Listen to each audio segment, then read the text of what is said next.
katika hicho. Naamini kwa habari ya toba bado tujamaliza, na toba nyingi wakati mwingine Mungu atatupa tena, tutaendelea kujifunza toba. Toba haina mbalimbali, toba haina mwisho. Amen, amen. Basi na jana tuliendelea kubomoa mifumo ya uovu katika maisha yako. Kipengele cha kwanza tuliweza kupambana, tukaomba kujifungua kutoka kwenye laana ya ukoo. Nikasema shetani anaweza kutumia mfumo wa ukoo wako, roho ambazo zinatesa familia yako, akatumia hizo kukutesa.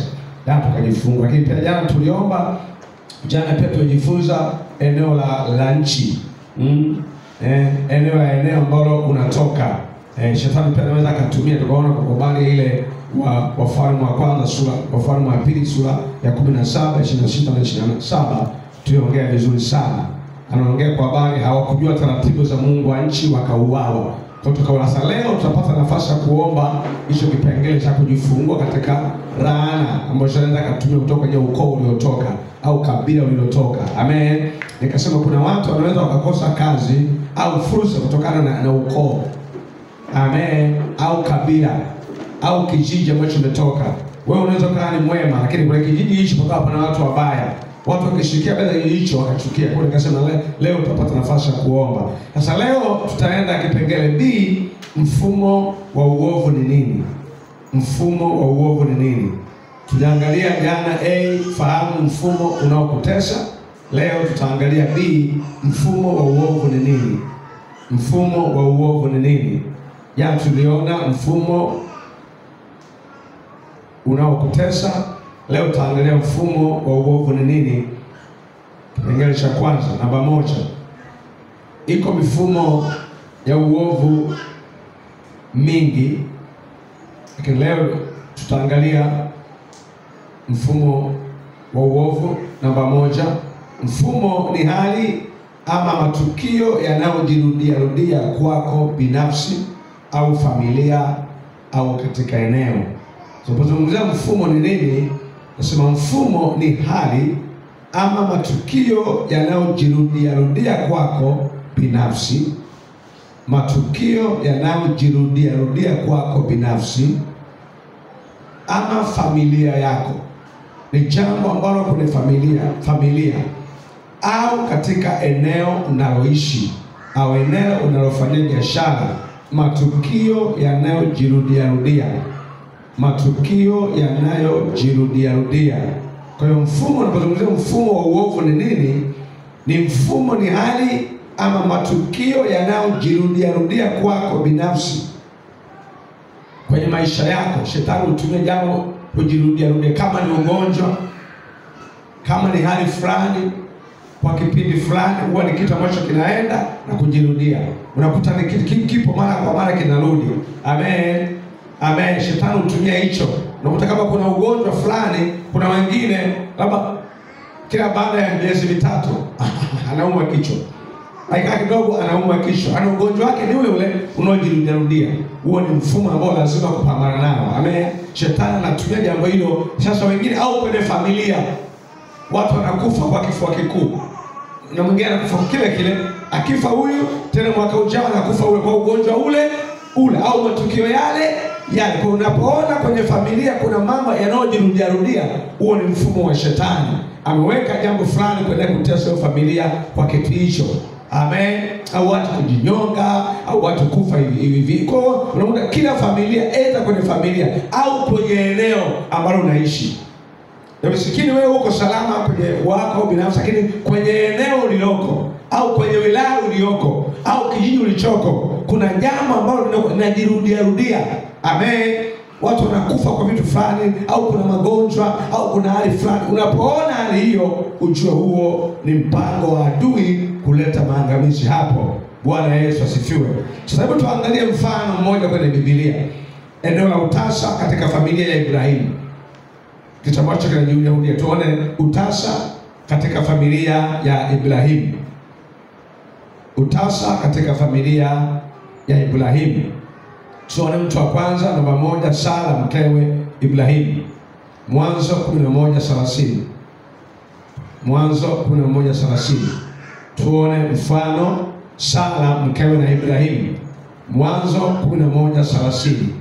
Jambo ambalo linajirudia. Tuone kwa Sara Kama umepata tusomee Mwanzo 11:30. Kitabu cha Mwanzo sura ya 11 na mstari wa 30. Biblia inasema na Sarai alikuwa tasa, hakuwa na mtoto. Unasikia? Na Sarai alikuwa nini? Tasa, hakuwa na nini? Na mtoto. Kwa tunaona kwenye familia Ibrahimu alianza Sarai. Sasa twende mtu wa pili, Rebeka mkewe Isaka. Tuone Rebeka mkewe Isaka, mtoto wa Ibrahim, na yeye pia anakutana na changamoto hii. Tuangalie Mwanzo 25 mstari wa 21. 25 mstari wa 21. Kitabu cha Mwanzo sura ya 25 na mstari wa 21. Sikia, Biblia inasema Isaka akamwomba Bwana kwa ajili ya mke wake. Sikia. Maana alikuwa tasa. Maana alikuwa nini?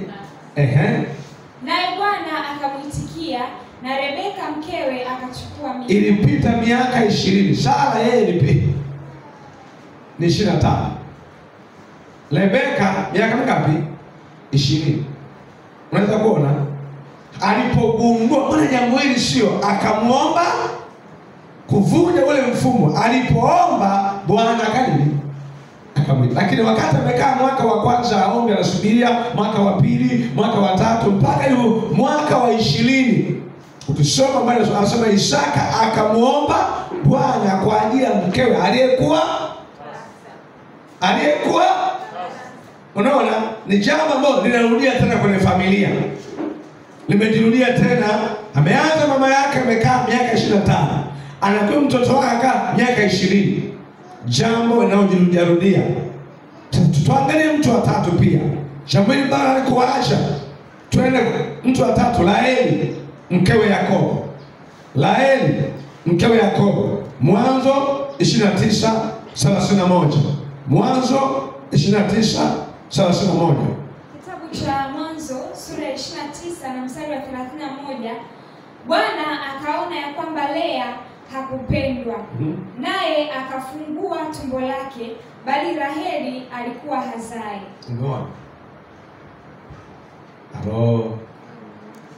Kwenye familia hii jambo lilikuwa likijirudia. Kunaposema mfumo ni nini wa uovu, ni kitu ambacho kwenye familia yako, kwenye maisha yako, lazima uangalie kwenye maisha yako. Kama kuna jambo linajirudia, ujue huo ni mpango wa shetani kutesa hiyo familia. Lazima uingie kwenye maombi na kufanya vita na kujifungua na hiyo laana. Amen. Lazima uikemee hiyo laana itoke. Huo mfumo ni shetani anatumia jambo hilo. Unakuta lilianza kwa mababu na mababu, linafuata, linajirudia. Kama hutasimama kuomba, litaendelea na kwako na kwa watoto wako na watoto wa watoto wako. Sasa wewe kwa sababu umeokoka, ni kuhani wa familia, ndio lazima usimame kama trafiki. Amen. Useme stop. Huko mtaenda tena. Amen. Mimi ni uzao wa Ibrahimu. Ujitoe na kuvunja. Lakini usipofanya na kwa hiyo mfumo, utakuta ni roho ambayo inajirudia. Kama ni magomvi, kama ni kuelewana kwenye familia, utakuta lilianza babu akafa, haongei na mjomba haongei na baba mdogo. Unakuta iko hiyo. Wengine ni ugonjwa, wengine ni kutokuelewana, wengine ni ugonjwa fulani ambao unatesa huko. Sasa wewe unajifunza, wewe unapoanza kuona jambo linalojirudia, ugonjwa unaojirudia, usifikiri tu ni ugonjwa. Ujue nyuma ya huo ugonjwa kuna mpango uovu wa shetani kukutesa. Usemage hata babangu alikuwa anauma huko. Ni kama ugonjwa wa familia. Ni kama tatizo nini la familia. Wewe kwani shetani analifanya hivyo ili uone kwamba ni tatizo nini la familia. Sisi kwetu bana kusoma, watu wasomaji. Umeona?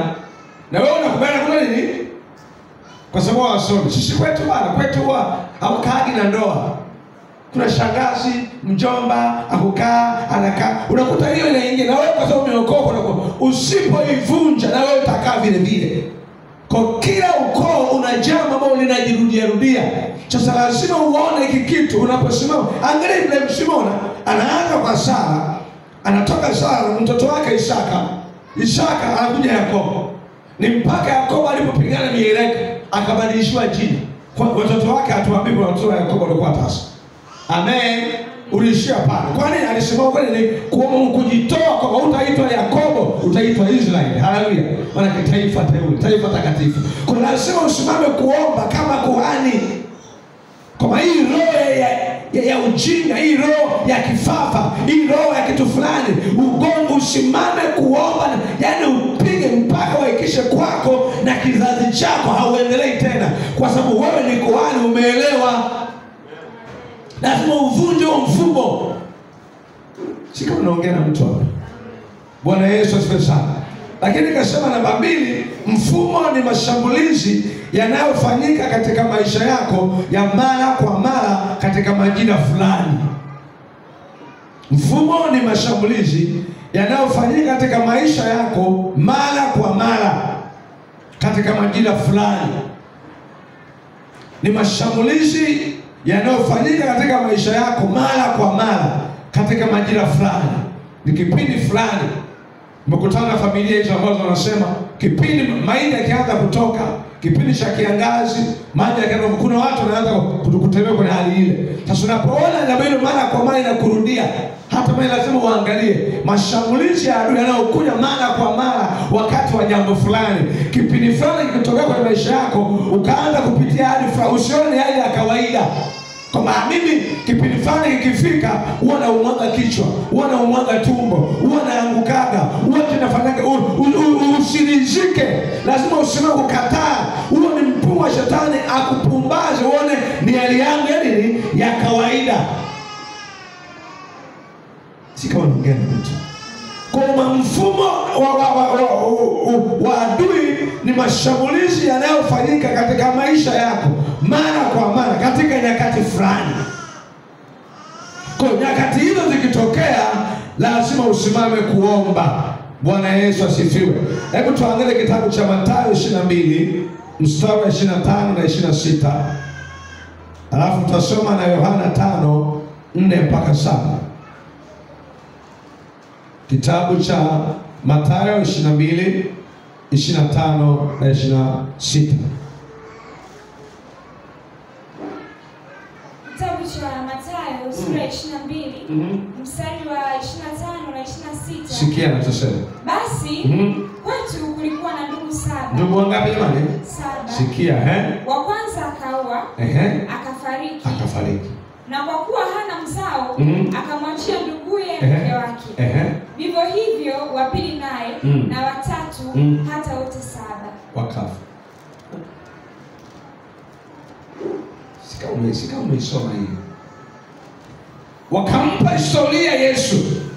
Katika familia fulani ilikuwepo kaka yao alioa mke. Kabla hajapata mtoto naye, akaja mdogo wake wa pili. Anapata mtoto akaja wa 3, anapata mtoto hawashtuki. Akaja wa 4, anapata mtoto hawashtuki. Mzee wake lala, na mpendo usilale, Yesu yuko hapa. Amina. Akaja wa 5, akaja wa 6, akaja wa 7, alafu mama akawa wa mwisho. Kwa hiyo yeye akawa wa 8. Ninalojirudia,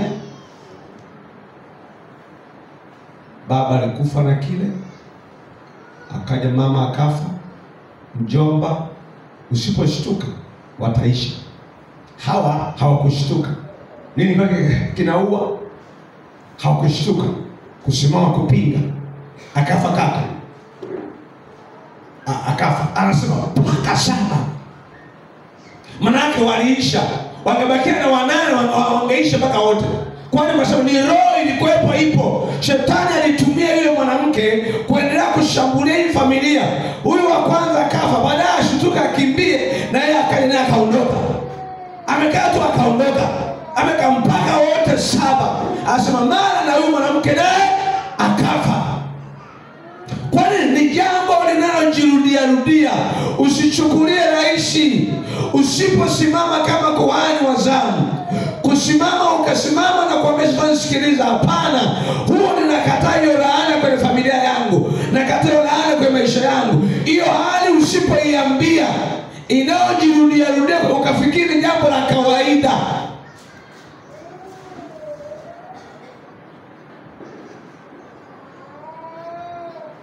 itakutesa. Mungu anaongea na mtu hapa. Usifikiri jambo la kawaida. Hiyo hali inayokukuta kila muda baada ya muda fulani ikakutokea, usipoingia kwenye maombi na kuikataa. Nataka leo tukimaliza hapa nikikuongoza kuomba uikatae kabisa. Na usimame usiku na mchana uikatae mpaka uhakikishe jambo kwa Mungu nakataa. Sio taratibu wa kimungu. Baraka ya Mungu haina majuto. Amen. Amen. Amen. Mungu hajapanga kwamba kila mwezi huyo, hapana. Kama anakufa kwa ajali fulani, wanafanya mwambie Mungu, mimi hapana. Kama wanakufa kabla wakati, mimi kuna roho ilikuwa inatesa familia yetu baada ya kuokoka. Kufa watu kabla wakati. Ghafla. Dada yangu akaondoka. Mdogo wangu alifuata akaondoka. Nikasimama kama hapana. Niliomba miezi usiku na mchana, na kataa hiyo mauti. Nilifunga maana walianza mara mjomba, mara baba, mara nani, watu wakafa kabla bila haraka. Baada ya kusimama ukataa, leo tumekaa miaka hakuna mauti imetokea kwenye familia yetu. Na naendelea kukataa katika jina la Yesu. Kumbe usipoweza kusimama, utakuta na wewe unafuata mkono ule ule. Kwa nini? Kwa sababu mbona ni kitu cha kawaida. Kuna miaka ya ikifika unaambiwa hapa hawatavuka. Huwezi kuwa wazee. Ukifika miaka fulani wanakufa. Eze na mama lazima usimame kukataa. Ni kitu cha kujirudia. Amen. Na sisi ambao wewe ndio kuhani, hata kama ni peke yako, simama, omba, funga, omba usiku, piga mpaka hiyo roho iachie maisha yako na iachie familia yako katika jina la Yesu. Amen. Amen. Kwa hiyo ni kitu. Hebu tuangalie Yohana 5:4-7 anasema. Kitabu cha Yohana mstari wa 4 hadi wa 7 sura ya 5, Biblia inasema, kwa maana kuna wakati ambapo malaika hushuka akaingia katika ile birika akayatibua maji. Basi yeye aliyeingia wa kwanza baada ya maji kutibuliwa akapona ugonjwa wake wote uliokuwa umempata. Na hapa palikuwa na mtu ambaye amekuwa hawezi muda wa miaka 38. Yesu alipomuona huyo amelala, naye akijua ya kuwa amekuwa hali hiyo siku nyingi, alimwambia, wataka kuwa mzima? Yule mgonjwa akamjibu, Bwana, mimi sina mtu wa kunitia birikani maji yanapotibuliwa, ila wakati ninapokuja mimi mtu mwingine hushuka mbele yangu. Si kama akitaka mwingine anachukua. Ukipata kazi anaomba yule mwingine anachukua. Amekuwa kwenye hali hiyo miaka mingapi? Sasa ngapi? Amejidizia hivyo tu pale bila Bwana kutokea kwa rehema zake. Sasa akijua amekuwa hapo miaka sasa ngapi? Nikiamka niende kabla sijaingia ndio mwingine anaingia. Hata kama alikuwa mwingine wote wamelala. Yeye akiamka kabla ya kuingia tu anaingia na anabaki anasubiri tena akaita mwezi kwa mwezi, siku kwa siku, siku kwa miaka, mwaka anakaa. Ikitibuka tu asa si kwamba aendi, nikikaribia mwingine anaingia madhara yangu. Mbona yeye alikuwa amemtesa miaka 38 anatesa. Shetani hana adabu, hana huruma. Ukifikiri ni roho ambayo mwingine ni roho za ulevi kwenye ukoo, kwenye familia, kuna roho ya ulevi inayotesa watu. Mwingine ni roho fulani zake. Kuna roho ipo. Hebu nenda angalia, baba alikuwa hivyo, babu alikuwa hivyo, unakuta na kaka yuko hivyo na wanana. Sasa wewe umeokoka, lazima usimame kuipinga hiyo roho. Bwana Yesu asifiwe. Bwana Yesu asifiwe. Piga Yesu makofi kama unanielewa. Tafurahi kama unanielewa. Mungu atasema na wewe. Ili unapopata nafasi ya kuomba ujue unaomba nini. Ni shetani kupiga mifumo ya adui. Mambo yanayojirudia kwenye familia, kwenye maisha yako, kwenye eneo. Yona shambule kila kipindi fulani. Ni roho ambayo iko. Kama utasimama kuomba, utashangaa inaendelea kuwatesa. Hata Wakristo wako makanisani. na wao wanatembea lea, anaumwa ugonjwa ule ule ambao babu yake aliumwa, bibi yake aliumwa, naye anaumwa ule ule, na kwa maana ni kawaida. Unaposio kawaida, lazima ujitoe, ni Mwebrania. Amen. Wewe umekombolewa damu ya Yesu. Hakuna laana juu yako, kwa sababu hujakataa, haujaitamkia. Shetani ni machinga, ataleta na kwako, utaona ni kawaida.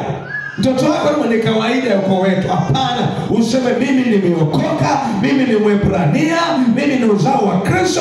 Umejitenga, umehamishwa huko. Amen. Uweke ukuta wa moto kati yako na kizazi chako katika jina la Yesu. Bwana Yesu asifiwe. Bwana Yesu asifiwe. Tuangalie hapo. Mtu huyu ili ashinde hali hii, lazima apambane kuushinda mfumo huo. Mtu huyu ili ashinde hali hizi, lazima apambane kushinda mfumo huo. Yaani mafanikio yake si bidii, bali ni kuvunja huo mfumo. Yaani ili ufanikiwe sio bidii yako. Unaweza kaomba, lakini kabla ya kuvunja ule mfumo hautafanikiwa.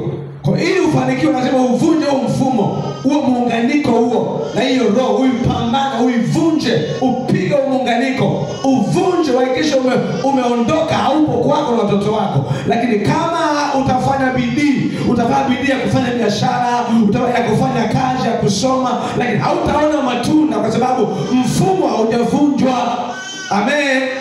Ule shina haujaling'oa, unakata tu njuu matawi, lazima ung'oe ule mzizi. Bwana asifiwe. Bwana asifiwe. Lakini nikasema kipengele hiki natamani kile kiwekwe kama kichwa: usiposhughulikia mfumo mbaya uliopo, mfumo huo utakushughulikia wewe. Itakuwa kinywa cha somo la leo. Usiposhughulikia mfumo mbaya uliopo, mfumo huo utakushughulikia wewe.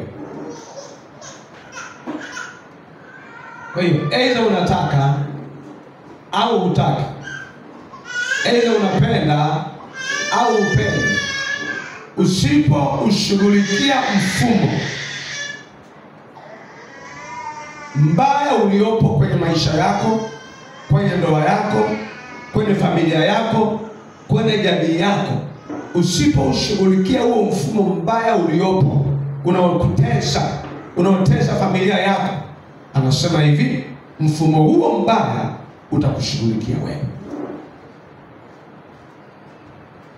Huo mfumo utakushughulikia wewe. Usiposhughulikia huo mfumo mbaya uliopo, usiposhughulikia huo mfumo, hiyo roho kwenye familia, ukiacha ukafikiri yenyewe itakuacha, asema mfumo huo utakushughulikia wewe. Utashughulikia watoto wako, utashughulikia familia yako, uzao wako, kwa sababu umekataa kushughulikia. Unaposhughulikia hiyo roho kwenye familia ambayo unagundua ipo inatesa familia kwa miaka mingi, umejua, umeelewa, baada ya kuelewa umechukua hatua gani? Sisi kwetu wanakufanya kwa ajali, wanakufanya kwa tumbo, wanakufanya kwa kifua kikuu, wanafanyanga hivi. Sisi kwetu huwa waolewi, sisi kwetu hawakani na wanaume, sisi kwetu hawapataki kazi. Hiyo roho imetoka, alafu umeielewa na hutaki kuishughulikia. Nasema usiposhughulikia huo mfumo mbaya kwenye maisha yako, kwenye familia yako, kwenye ndoa yako, kwenye biashara yako, mfumo huo utakushughulikia wewe. Kasi tumeona ile, nasema Yesu alikuwepo na familia, alioa mke wa kwanza akafa, mdogo akaoa tena yule akafa. Hadi wangapi? 7 wote. Ni hawakushughulikia ule mfumo. Roho ya mauti walikuwa wanakufa kabla wakati na bila kuzaa. Kwa ameoa mke, hajazaa mtoto, kafa. Akaja mdogo wake, kaoa yule, kafa. Akaja mwingine, kafa. Walikataa kushughulikia, wewe ukaanza kuwashughulikia. Kwa kawaida ni kwamba usiposhughulikia hiyo hali inayokukumba kwa majira fulani, hadi fulani kutokea, unaona kuna vitu vipo kwenye maisha yako ukavichukulia kawaida, kwa sababu umekataa kushughulikia. Yeye akija atakushughulikia, na ndio maana watu wanateseka. Kwa hakuna jinsi usingizi, lazima uingie kwenye maombi. Haleluya. Lazima usimame kushughulikia hiyo hali. Una raha gani ya kulala usingizi? Una raha gani ya kula chakula wakati kuna vitu vimeteza maisha yako? Njoo ukeshe, tuweke utaratibu wiki mara 2 na kesha kanisani. Njoo upige maombi nyumbani kwako. Funga, sio maombi tu yametangaza 21, lakini yako maombi yako binafsi, mifungo yako binafsi, mikesha yako binafsi. Nini unashughulikia? Mfumo unaotesa familia, unaotesa ukoo, unaotesa maisha yako. Maana usiposhughulikia huu mfumo, utakushughulikia wewe. Tumeona huyu mama miaka mingapi ameteseka? 38. Toka amezaliwa miaka 38 yuko pale. Akitaka ingia na ingia mwingine. Nini? Mfumo unamshughulikia. Neema za Bwana zitokee. Yesu mwenyewe akijua ipo kwenye hali hiyo, maka alikuwa anamuona mbinguni. Oh my God. Hakuhitaji kuambiwa. Yesu alijua. Na mkile alikuja kwa ajili ya mama. Aliona imani yake. Pamoja na kwamba labda hana ufahamu mzuri wa neno la Mungu, Yesu akaja kumsaidia. Au kwa wengi pale, sio kwa wengi. Kwani huyu mama alikuwa na imani. Alimsubiria akasema akijua amekuwa kwenye hali hiyo kwa miaka. Mungu anajua kwenye hali hiyo kwa miaka, anajua ni miaka 5, ni miaka 10, anajua wewe ndio kusumbua nini. Amekupa mamlaka Mesa. Nimekupa mamlaka, unatushuhudia hapa. Nini kitokea kwa wifi yako uko hapa, lakini anasema huyo uliyemwambia huyo anaharibu vitu vya maraki. Ulianza kushughulikia ule mfumo ambao mama alipojifungua akafa mtoto. Alipopata mimi akasema hii pia itoki. Hii haitoki, sema haitoki. Nini? Akaanza kushughulikia ile ilitoka. Shaniza. Kwa nini? Kwa sababu unapoona kitu kimetokea, usifikiri vitu vya kawaida. Lazima usipokuwa hapa sasa, hakulaliki, hakunyweki, hakuliki, nitalala chini. Ya unaanza mgomo, unaomba na muita Bwana. Mungu nataka nikuone. Nataka katika hili Mungu nikuone. Nataka Mungu nikuone. Bwana utokee. Umuite Yesu atokee. Avunje huo mfumo. Ukichukulia kawaida utakushughulikia. Niliwaambia juzi hapa somo tunapoanza, ukimwacha nyoka mdogo leo, kesho nyoka yule anakuwa mkubwa, hata utashinda kumua, atakula yeye. Sio mbona nyoka mdogo ukakacha. Kadogo. Kesho nakuwa kadogo kanakuwa, kumbe ni chatu, kumbe ni cobra. Kesho umekaa amekuwa anakupiga unakufa. Nini? Kalikuwa kadogo. Nikamatie mbweha wadogo wanaharibu mzabibu. Bwana asifiwe. Si kama naongea na wana maombi. Naongea na watu ambao wanajielewa, watu ambao wanafahamu. Usirizike na hali fulani inapotokea, iwe ni kazini, iwe ni mahali popote. Usirizike na hiyo hali. Huo mfumo wa mapepo, wa maagenti wametangaza vita juu yako. Usifikiri hapo rais mwambia kwa kuwa umetangaza vita, wacha kieleweke. Aidha Mungu wangu au Mungu wenu, na asimame aonekane. Unaposimama kushughulikia, lakini ukiacha huo mfumo utakushughulikia. Utaendelea kukuonea. Na hapa anasemea Isaya 54:13-14 pale. Anasema utadhibitika katika haki, utakuwa mbali na kuonea. Kumbe ni haki yako udhibitike katika haki ya ugonjwa, ni haki yako kuwa mzima, ni haki yako kufanikiwa, ni haki yako kuolewa, ni haki yako kuoa, ni haki yako kuzaa, ni haki yako kuwa na furaha, ni haki yako maana ni mtoto. Lakini kwa nini hatupati? Tumeridhika na ule mfumo. Kama mimi ni wa hivi tu. Mimi ni wa hivi tu. Sisi ni wa hivi. Hatuwezi kufanikiwa sisi. Maisha yetu ni haya. Umeridhika na mfumo. Kwa kuwa umeridhika, ule mfumo na hata kushughulikia. Hata waacha ana huruma. Miaka 68 mama, hata muonee huruma mwachi. Yuko hapo. Kaua wa kwanza, hana huruma. Kaua wa pili, mpaka wote nyumba nzima wote. Alipoona wote maisha mama ndiye anakufa. Kwa nini akufe mwanamke wakati ni watatu waache wengine waishi? Limeona sasa hamna mtu akulishi mwingine mwanamke huko. Ndio anakufa mwanamke naye anakufa. Wanani. Baada kumaliza wote. Kwa shetani usipomshughulikia, atakushughulikia wewe. Nataka nikujaze hasira katika jina la Yesu. Bwana Yesu asifiwe. Bwana Yesu asifiwe. Bwana Yesu asifiwe. Shetani ukushambulia sana katika majira fulani ama kwa sababu fulani.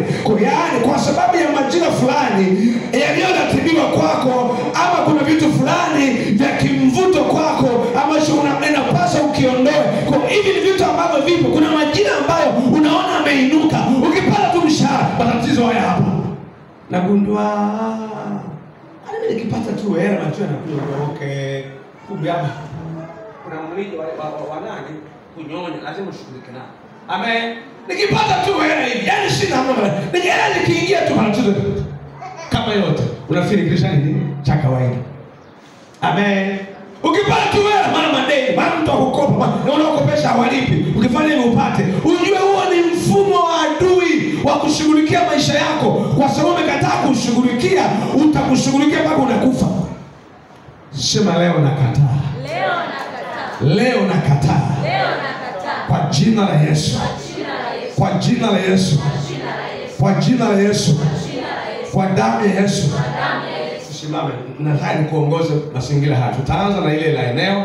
Kasema mfumo wa eneo ulikotoka, kabila, takupeleka kwenye kabila ulikotoka, katika ukoo ulikotoka, katika kijiji, katika wilaya, tena kwenye wilaya yako, kwenye kijiji chako. Nenda katika roho ambazo zinasumbua, ujitoe, ujifarakanishe na kijiji na kabila lako. Kuna watu wanasema wewe kupata baraka, huyu Mnyakyusa, usimpe kazi. Kumbe kuna Mnyakyusa mmoja juzi aliharibu. Umefika wewe Mnyakyusa, unakataliwa. Kwa nini? Mwambie mimi sio Mnyakyusa, mimi sio Mhaya, mimi ni wa Yesu, mimi ni Mwebrania. Ukifika umuone Yesu, wasione kabila ulikotoka, wasione ukoo ulikotoka. Amen. Utaenda kujifarakanisha hapo. Alafu tukimaliza hapo, nitakuongoza tena kujifarakanisha na kila mfumo wa adui, yale ambayo yanajirudia kwenye maisha yako, yale hali ambayo yanajirudia kwenye maisha yako. Utashughulika na hiyo katika jina la Yesu. Amen. Amen. Tusome Isaya 52, mstari wa 1 na wa 3.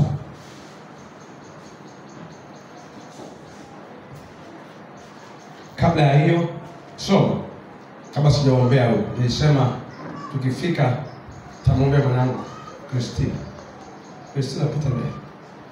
Nataka tuombe, kuna vita imeinuka kazini kwake. Siku nzima ninasikia vibaya. Tumwombe Mungu ashughulike nao. Amen. Nyosha mkono wako. Haleluya. Tumwombee. Tutamke neno. Huo mfumo ulioinuka kushambulia maisha yake, tukafanya vita na tukaamuru kwa jina la Yesu. Nyosha, tunamwombea tu, alafu tukimaliza hapa na kuomba tukaomba. Sasa toka asubuhi nimekuwa moyoni mwangu naisikia hasira ya Roho Mtakatifu. Kama haiwezekani shetani ainuke. Ameinuka kazini, akileta vita juu yake, maonezi, mwambie Mungu kasimame. Huo mfumo wa kuonewa, kwa sababu utadhibitika katika haki, utakuwa mbali na kuhali mbali. Yaani mtu akikugusa yeye anagusa Mungu. Amen.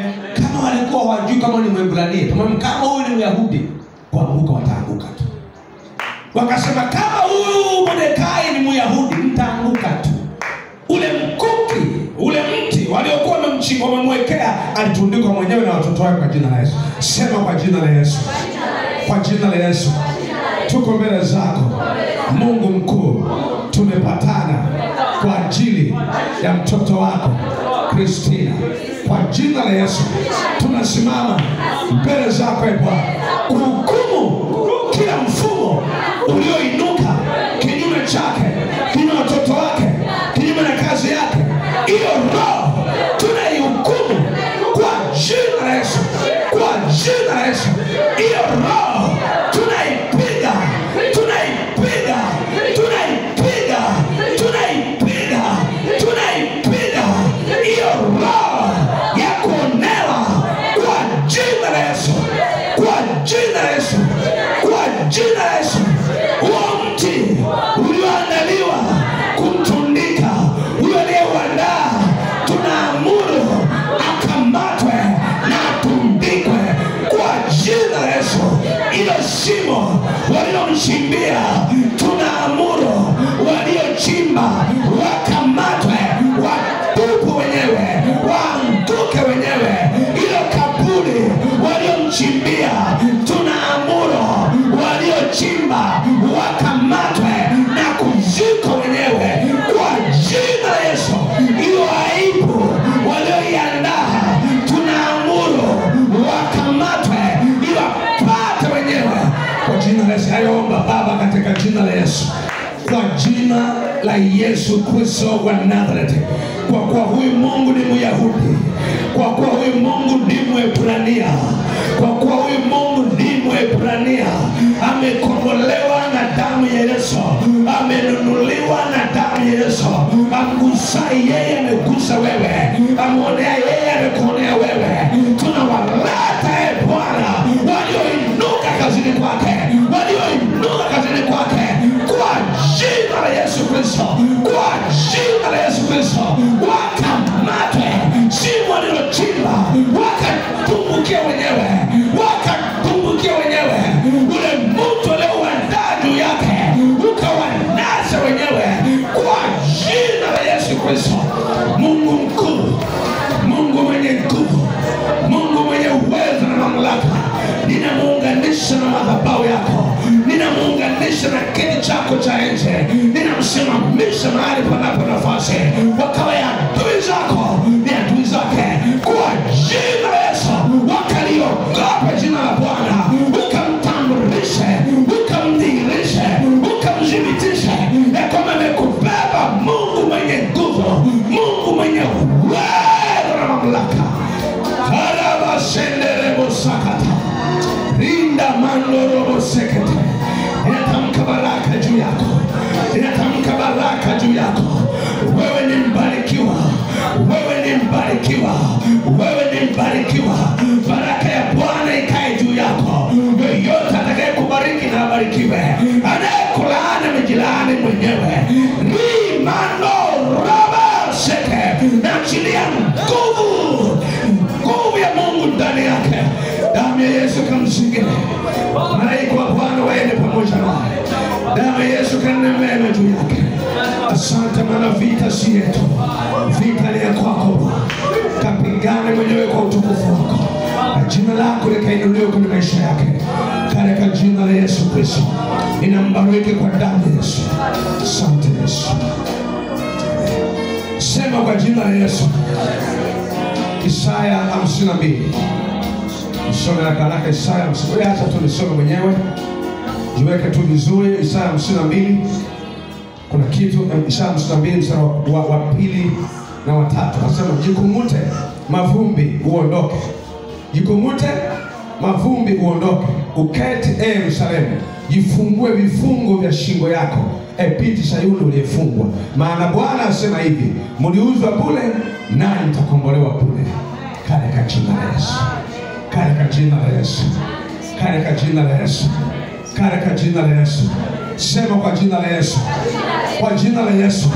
Jioni ya leo, jioni ya leo ninasimama kwa damu ya Yesu, kwa jina la Yesu, kwa damu ya Yesu, na kwa jina la Yesu najifarakanisha na laana ya eneo nililokaa, nililozaliwa, kwa jina la Yesu, kwa jina la Yesu najifarakanisha na laana ya kabila nilikotoka, na laana ya kijiji nilikozaliwa, laana ya mtaa, laana ya wilaya, laana ya mkoa, laana ya kabila.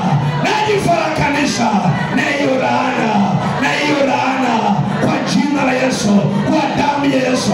Najifarakanisha, najifarakanisha kwa jina la Yesu na hiyo laana ya ukoo wangu, ya kabila langu, ya kijiji changu, ya wilaya yangu, ya mkoa wangu, ya nchi yangu. Najifarakanisha kwa jina la Yesu, najifarakanisha kwa damu ya Yesu, najifarakanisha kwa damu ya Yesu, kwa damu ya Yesu. Hebu omba sasa, nenda kaombe, jifarakanisha kwa jina la Yesu. Misaa yako anasema sipoishughulikia huo mfumo, utakushughulikia wewe. Shughulikia hiyo roho katika jina la Yesu. Nitazame, ujiangalie, jifungue kwa jina la Yesu, jifungue kwa damu ya Yesu, jifungue kwa jina la Yesu. Kwa kwenye laana ya kabila, kabila ulilotoka, unalitamka hilo kabila ambalo umetoka. Ni roho gani na watesa watu wa kabila hilo? Ni roho gani na takosa? Ni tabia gani mbaya wanaoitamuka ndio kabila lako?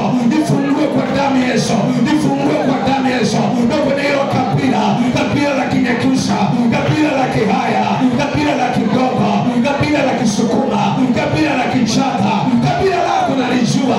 Roho gani nafuatilia jina la Yesu.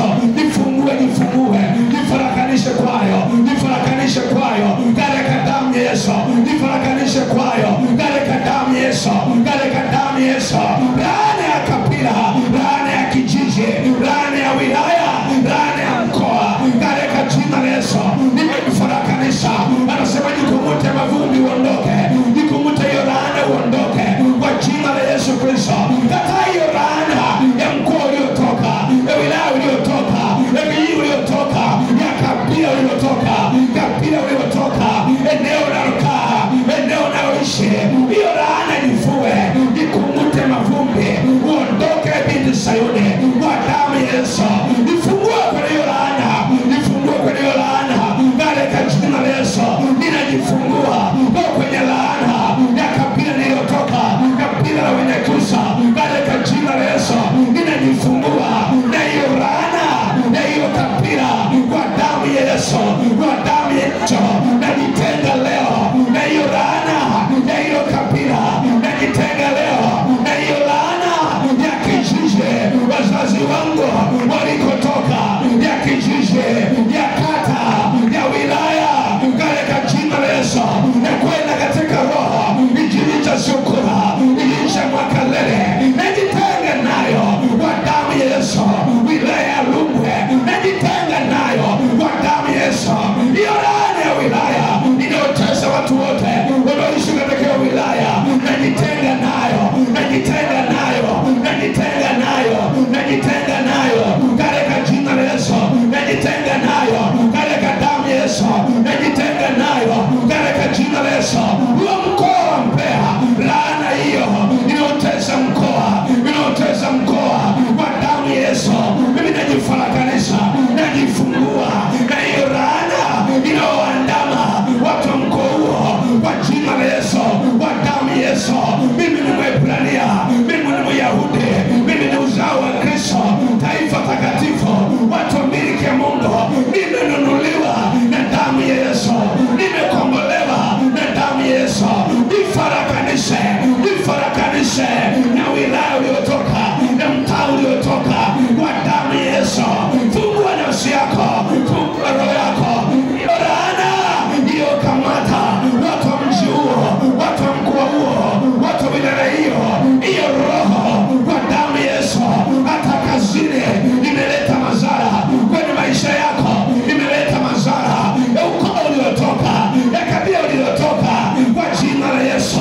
Nifarakanishe nguvu ya hiyo kabila, hiyo laana hiyo kabila, tabia yote mbaya inayotajwa kwenye hiyo kabila, nitenge nayo kwa damu ya Yesu, nitenge nayo kwa damu ya Yesu.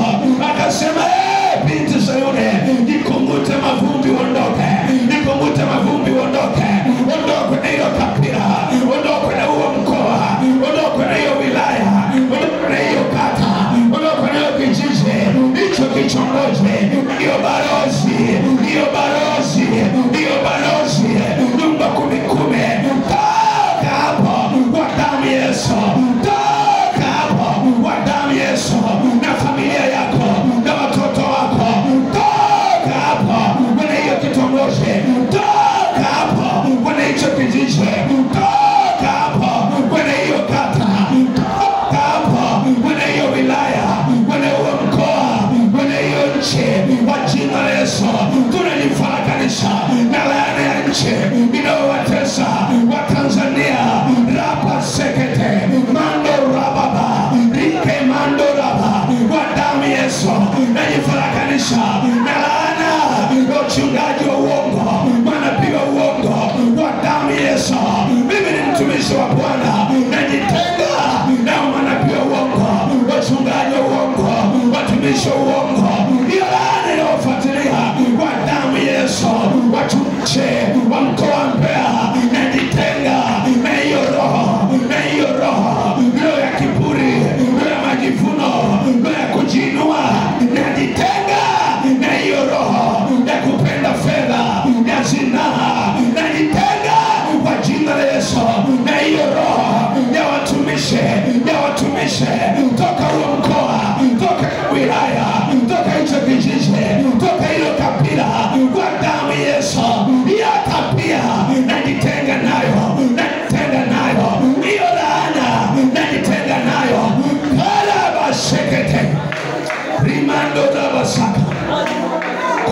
robo shekete. Rama mama shekete. Mando robo sheketa. Raka mando robo bosika. Kwa jina la Yesu, kwa damu ya Yesu. Kwa jina la Yesu, kwa damu ya Yesu. Kwa jina la Yesu, kwa damu ya Yesu. Jifarakanishe, jitenge. Jifarakanishe, jitenge. Jifarakanishe, jitenge na huo mkoa na hicho kijiji. Jitoe, jitenge katika jina la Yesu. Katika jina la Yesu. Katika jina la Yesu. Katika jina la Yesu. Katika jina la Yesu. Jifarakanishe na ujitenge na matukio yote kwenye hiyo familia, kwenye huo ukoo yanayojirudia rudia, ripo shakata yanayojirudia rudia. Jitenge na hiyo laana inayojirudia rudia kwenye hiyo kabila, kwenye hiyo taifa, kwenye huo mkoa, kwenye huo ukoo, hiyo familia, hiyo maisha yako, katika jina la Yesu. Jifarakanishe, jifarakanishe, jikumute hiyo laana, ikatae kwa damu ya Yesu. Ikatae hiyo laana inayojirudia rudia, inayojirudia rudia. Huo ugonjwa kwa jina la Yesu, jifarakanishe na huo ugonjwa, na hiyo laana, na hiyo roho inayojirudia rudia kwenye ukoo wako, kwenye familia yako. Jitenge, weka mpaka, weka mpaka, weka mpaka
Piga kwa damu ya Yesu.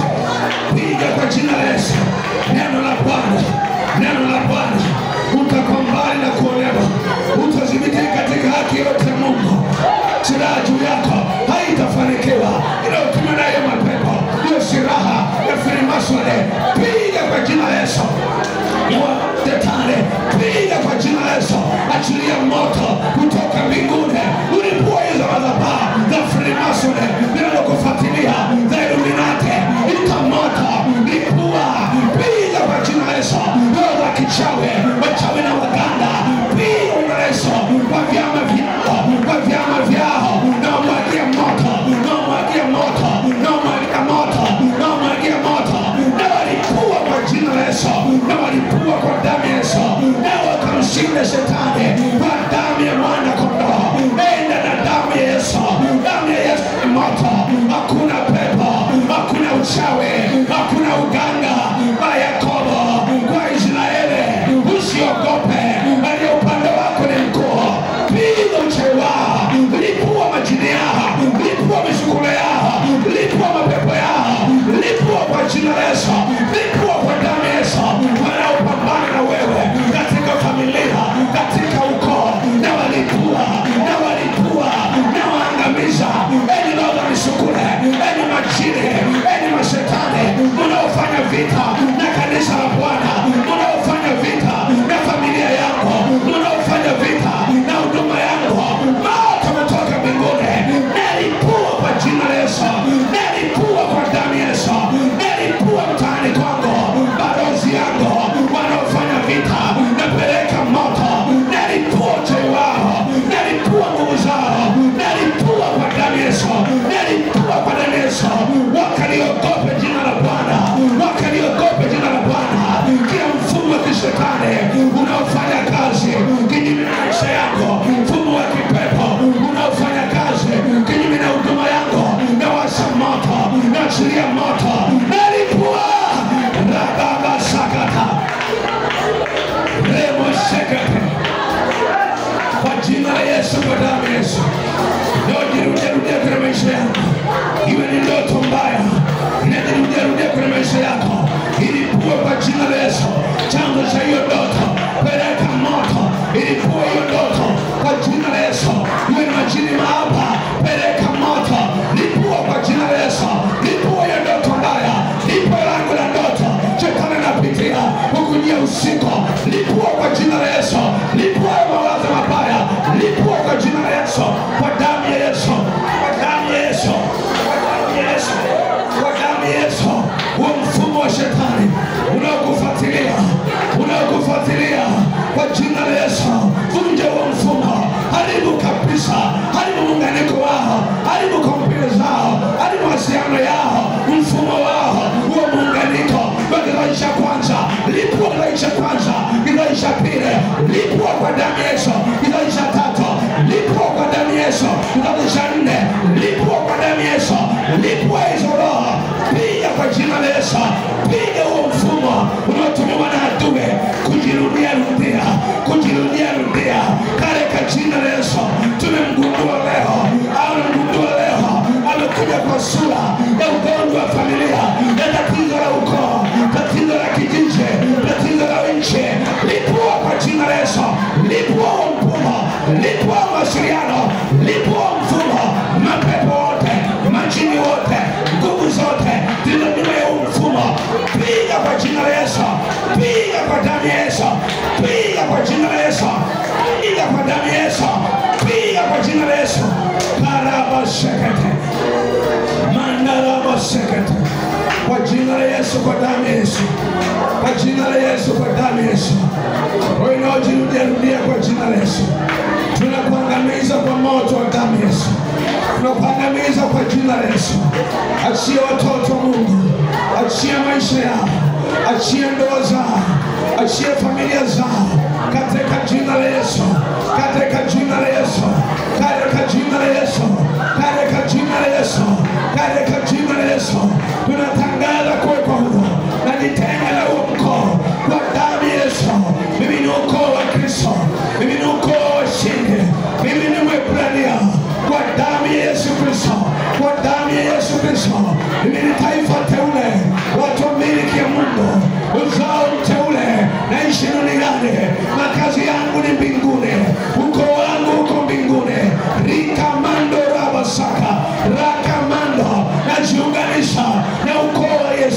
najiunganisha na ukoo wa Daudi, najiunganisha na ukoo wa Kristo.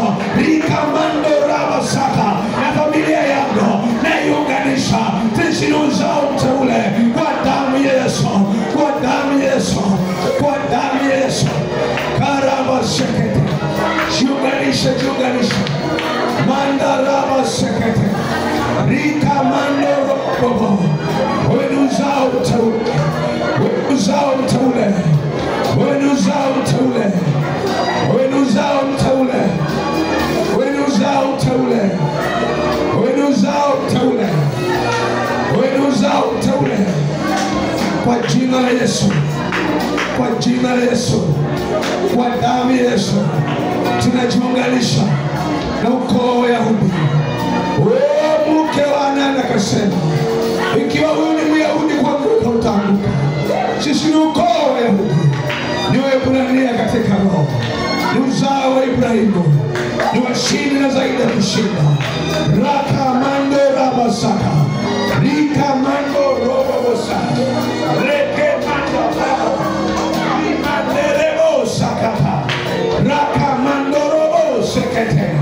Nasimamisha agano la damu ya Yesu, agano la damu ya Yesu ndio maisha yako, juu ya uzao wangu na familia yako, juu ya madhabahu. Nalisimamisha agano la damu ya Yesu, agano la Mwokozi, agano la Kristo. Tunalizamisha ndani ya damu ya Yesu, washindi na zaidi ya kushinda. Malaika wa vita wakaachiliwa, pigana vita yote usiku, vita ya jioni, vita ya asubuhi, vita mchana wa saa yote. Kapigane vita kazini, kapigane vita kwenye shughuli zao, kwenye kazi zao, kwenye mifugo yao, kwenye mashamba yao. Yesu Bwana wa vita, Bwana wa vita, Bwana wa vita, Bwana wa vita, Bwana wa vita, Bwana wa vita. Pokea sifa, pokea heshima, pokea utukufu. Bwana wa vita, usinitie katika haki jioni leo. Tutapambana na kuonewa na roho za familia, roho za mji, roho za kitongoji, roho za kijiji, roho za tarafa, roho za wilaya, roho za mkoa, roho za nchi, roho za bara la Afrika. Tunajitenganisha na laana ya bara la Afrika, laana ya kwa Mwafrika. Tunajitenganisha na hiyo laana kwa damu ya Yesu Kristo. Sisi ni uzao wa Kristo, taifa takatifu, watu wa milki ya Mungu. Makao yetu ni mbinguni, makazi yetu ni mbinguni. Asante Roho Mtakatifu, asante Roho Mtakatifu, asante kwa ufunuo huu.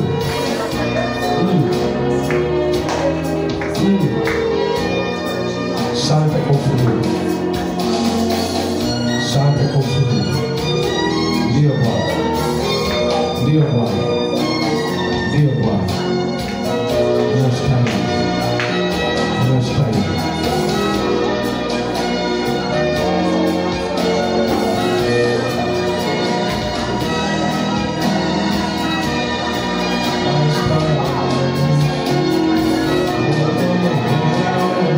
Nataka tuombe kwa ajili ya Stella, kisha tumwombe Stella kupeleka mashambulizi wa roho ya mauti na kufuatilia. Sema kwa jina la Yesu, kwa jina la Yesu. Tunamleta Stella na familia yake, maana ni uzao mteule, ni taifa takatifu, mtu wa milki ya Mungu. Tunatangaza ushindi kwa jina la Yesu, kwa jina la Yesu, kwa jina la Yesu. Tunatangaza juu ya Stella na familia yake, hakuna uchawi wala uganga utakaofanikiwa kwa jina la Yesu. Ewe roho ya mauti unayelandalanda, uliyetumwa, tunakufunga kwa jina la Yesu. Tunakuhukumu, tunakuhukumu, tunakutupa kuzimu, tunakufungia huko kwa jina la Yesu, kwa jina la Yesu. Mauti na uharibifu toka kwenye maisha yako, toka kwenye familia yako, kwa jina la Yesu, kwa damu ya Yesu. Mauti ya magonjwa, mauti yoyote kwa namna yoyote tunaifunga na kuipiga kwa jina la Yesu. Maana Mungu kwetu ni Mungu wa kuokoa. Tunamweka mikononi mwako, tunamchoma ndani ya damu ya Yesu. Mabaya atampata yeye na familia yake na uzao wake. Kila silaha juu yake haitafanikiwa, kila uchawi juu yake hautafanikiwa, uganga juu yake hautafanikiwa. Tunaisimamisha damu ya Yesu, nguzo ya moto, mkono wa Bwana, moto wa Bwana ukamzingire kwa jina la Yesu. Sema kwa jina la Yesu. Roho za malipizi, roho za mashambulizi kwa jina la Yesu, juu yangu, juu ya watoto wangu, juu ya uzao wangu, ninafunga roho za misasi kwa jina la Yesu. Ninafunga roho za malipizi, roho za maibilizi kwa jina la Yesu, kwa jina la Yesu. Na wakamata, ninawafunga kwa minyororo na kwa pingu za chuma kwa jina la Yesu, kwa jina la Yesu. Ninaharibu kila mpango wa adui juu ya maisha yako kwa jina la Yesu, juu ya madhabahu ya Bwana na watumishi wa madhabahu na watoto wa madhabahu na washirika wa madhabahu. Hakuna uchawi, hakuna uganga, hakuna mauti juu ya watoto hawa kwa jina la Yesu. Wana Sayuni wote duniani kote tunawaficha ndani ya damu ya Yesu, ndani ya damu ya Yesu. Tunatamkia ushindi na baraka tele katika jina la Yesu. Mpe Yesu makofi kizungumza nao. Baba, asante kwa damu ya Yesu, kwa damu ya Yesu. Asante kwa kanisa la Bwana, asante kwa watoto wa Mungu. Baba, nawashiria mikono yako. Tunakiri neema ya Mungu juu yao, tunakiri baraka ya Mungu juu yao. Asante kwa siku 19 maombi yetu. Mungu najibu kuliko yale tuombayo. Tunaachilia malaika wako Roho tunikao wakaendelee kuomba mwenye nasi usiku wa leo, na ukabidhi usiku wa leo na siku mbili zilizobakia mbele yetu tunazikabidhi mikononi mwako. Tunajificha wote ndani ya damu ya Yesu. Endelea kujifunua, endelea kujidhihirisha kwa jina la Yesu Kristo nimeomba. Neema ya Bwana wetu Yesu Kristo na upendo wako Mwenyezi Mungu Baba na ushirika wa Roho Mtakatifu ukae na sote sasa na hata milele. Amen.